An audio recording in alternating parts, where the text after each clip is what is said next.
ధాన్యాల కోసం ప్రాకులాడాల్సిన అవసరం లేదు. నువ్వు పెద్ద పేరు ప్రఖ్యాతుల కోసం ప్రాకులాడాల్సిన అవసరం లేదు. అవే నిన్ను ఫాలో అవుతాయి అని దేవుడు చెప్తున్నాడు. హల్లెలూయా. మార్కు సువార్త 16 చివరిలో ఉంటుంది. ఆయన వెంటనే ఆయన కార్యములను వారి వెనకనే స్థిరపరచుకుంటూ వచ్చాడు అని రాస్తుంటుంది. దేవుని యొక్క వాక్యాన్ని ప్రకటిస్తూ ఉన్నప్పుడు, పరిశుద్ధంగా బ్రతుకుతున్నప్పుడు వారు దేని కొరకు యాకరు పెట్టరు నరుడి ఎదుట. గుర్తుపెట్టుకోండి. రెండోది, మేము ఇది చేస్తున్నాం అది చేస్తున్నాం మాకు ఇంత ఇవ్వండి అని చెప్పి అన్యజనుల ఎదుట కానీ క్రైస్తవ సంఘాల ఎదుట కానీ వారి యొక్క అవసరతలను ఎన్నడూ నరుడు మాత్రునికి తెలియచేయరు. మీరు గుర్తుపట్టండి. ఇట్టివి ఎవరు చేస్తారో వాళ్ళు దేవుని రాజ్యం మీదే మనసు పెట్టుకొని ఆశ పెట్టుకుంటారు తప్ప ఈలోక సంబంధమైన వాటిల్లో ఇరుక్కొని ఈలోక సంబంధమైన వాటి మీద మనసు పెట్టి పనిచేస్తున్నారు అనేది మీకు అర్థమవుతుంది. అడుక్కునే వారిని ఎవ్వరిని కూడా మీరు తొందరపడి నమ్మొద్దు. వివేచించండి. వాళ్ళకి వీళ్ళు కనబడే టెలి ఇవాంజలిస్టులు చాలామంది ఇప్పుడు ఎక్కువ వస్తున్నారు. టెలి ఇవాంజలు వాళ్ళకి మీ సొంత కాపరిని వదిలేసేసి వాళ్ళకి వీళ్ళకి అని ఎక్కువగా మీరు వారి మీద కాన్సన్ట్రేట్ చేయొద్దు. మీ సొంత కాపరిని ఆయన బలపరచండి, ఆయనకు చేయూతనివ్వండి. మీకు అత్యల్పుడైన మీ తోటి సహోదరులు చాలామంది ఉంటారు. వాళ్ళు మీకు అపాయింట్మెంట్ కూడా ఇవ్వరు.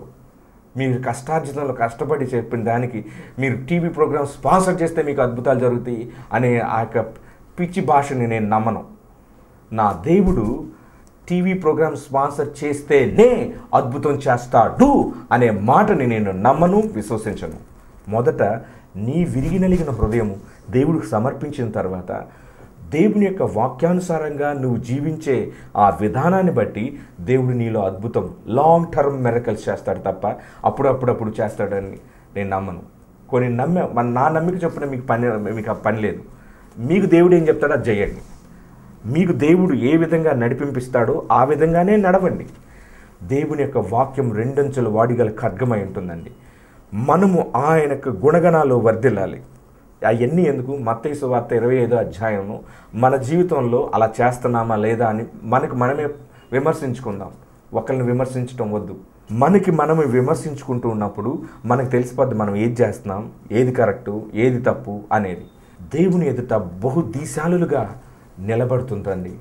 డీజీఎస్ దినకర్ అంకుల్ చెప్పే మాటల్లో చాలా చాలా మర్మాలు, ఆయన నరకం గురించి పరలోకం గురించి ఆయన యొక్క ఎపిసోడ్లను చూసినప్పుడు ఎంత చక్కటి భావాలు ఆయన రియాలిటీని మాట్లాడతారు. ఆయన ఎదుటి వాళ్ళని ఎవరిని క్రిటిసైజ్ చేయరు. మనం కూడా మన యొక్క ముందున్న భక్తుల యొక్క జీవితాలని చూసి నేర్చుకుందాం.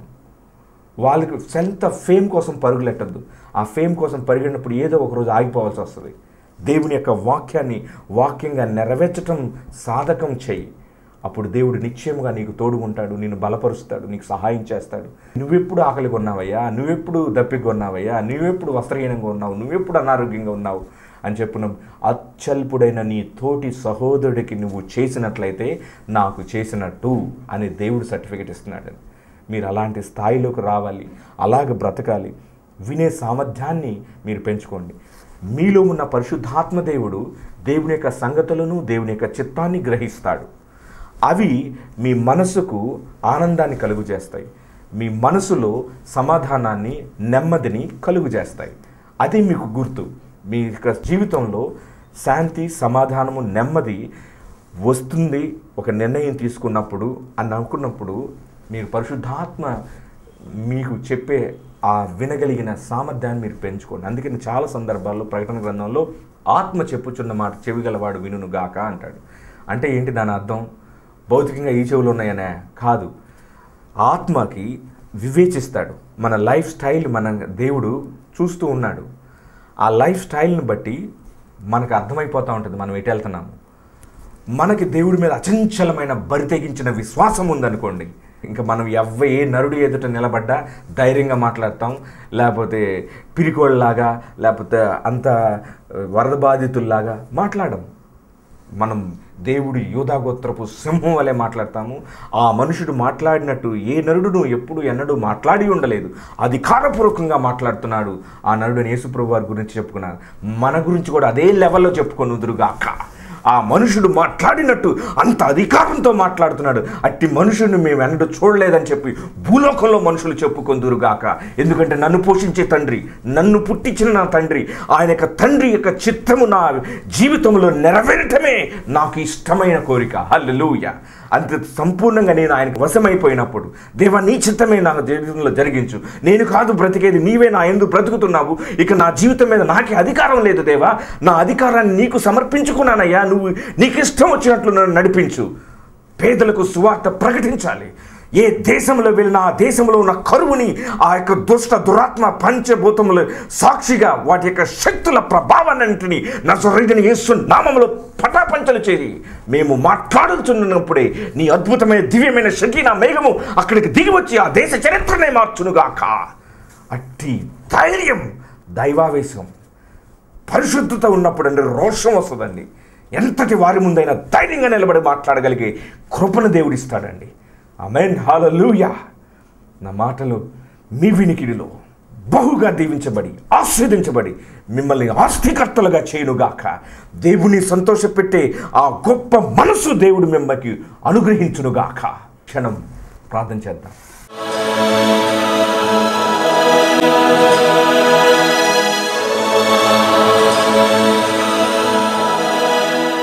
కృపా సత్య సంపూర్ణమైన మా ప్రభువా, మా పరలోకపు తండ్రి, నీకు స్తోత్రం. మాకు పరిశుద్ధాత్మ మా జీవితాల్లో ఏమైతే వింటున్నాడో, మా జీవితాన్ని దిశని ఎలా నడిపించాలని ఆయన సంకల్పిస్తున్నాడో, అట్టి సంకల్పాన్ని మేము అర్థం చేసుకోగలిగే కృపలోకి, ఆ యొక్క స్వరాన్ని వినగలిగే సామర్థ్యంలోకి మమ్మల్ని నడిపించండి. ఎవని యొక్క సామర్థ్యం చొప్పున నువ్వు వారికి కృపను అనుగ్రహిస్తున్నావు. అలాగే ప్రభా, ఈ ప్రోగ్రాం విన్న ప్రతి ఒక్క జీవితంలో కూడా గొప్పగా వారిని ఆస్వాదించండి. వారి జీవితాల్లో వారి తోటి సహోదరులను వారు ప్రేమించి వారిని ఆస్వాదించగలిగే గొప్ప ఉన్నతమైన ఆశీర్వాదాన్ని వారి మీదకి ప్రకటించండి, ప్రసాదించండి. వారు ఆస్తికర్తలుగా లేకపోతే ఇట్లాంటి పనులన్నీ ఎలా చేస్తారయ్యా? వారు ఆస్తికర్తలుగా ఉన్నప్పుడు మాత్రమే పక్కన వారిని ఆస్వాదించడానికి, వారిని ఓదార్చడానికి, ఆదరించడానికి, వారికి చేయూతనివ్వడానికి సహాయపడుతుంది. అలాగే ఈ ప్రోగ్రాం విన్న ప్రతి ఒక్కరి జీవితాల్లో అట్లాంటి చైతన్యాన్ని రప్పించు దేవా. నీ కృపలో వారి ప్రతి అవసరతను తీర్చి 10 మందికి ఉపయోగపడే ఉన్నతమైన తలంపులతో, ఆశలతో, ఆశయాలతో ముందుకు సాగిపోయే కృపను అనుగ్రహించండి దేవా. నీకు స్తోత్రం.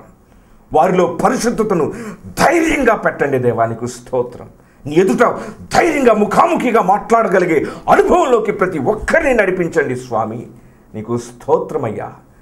నశించిపోతున్న ఈ లోకానికి మేము వెలుగుగాను, ఆశీర్వాదపు నిక్షేపాల గనిగాను ఉండగలుగునట్లు ఆజ్ఞాపించు ఈ అంత్యకాలములో. Lord, yes we are here Father God. తండ్రి, నీ చిత్తము చేటుకు మేము ఈ భూలోకంలో ఉన్నామయ్యా. నన్ను పంపు ప్రభువా. వారు వినను వినకపోయినను నీ సత్యం గురించి భూలోకం అంతటి ఎదుట ప్రకటించగలిగే కృప, దైవావేశం, దైవశక్తి, దైవికమైన ధైర్యం మాకు ఆస్తిగా నువ్వు ఇచ్చావు. అందుకై నీకు స్తోత్రం కలుగునుగాక. విన్న ప్రతి ఒక్కరిని దీవించమని, మహిమ, ఘనత, ప్రభావాలు యుగలకు నువ్వు మాత్రమే పొందుకోమని యేసుక్రీస్తు దివ్య నామని అడిగి వేడుకుంటూ ప్రార్థిస్తున్నాం తండ్రి. Amen. Jesus only you Joy centre అనేది లబ్బిపేట కళాంజలి వెనక ఉంది. మీరు రండి, ఆస్వాదించబడండి, దైవ కృపలో ఎదగండి, దేవుని వాక్యంలో దిశాలులు కండి. మీ సమస్యలు ఏమున్నప్పటికీ కౌన్సిలింగ్ ద్వారా వాక్యపు వెలుగులో పరిష్కరించబడిన వాళ్ళై మీరు ఎక్కడికి వెళ్తారో అక్కడికి వెళ్ళి ఆ దైవజనులను ఆస్వాదించండి, వారిని ప్రోత్సహించండి. నువ్వు అక్కడ ఆశీర్వాదపు నిక్షేపాలుగా ఉండాలి. దేవుడు మిమ్మల్ని దీవించి బహుగా హెచ్చించునుగాక. God bless you. వందనాలు.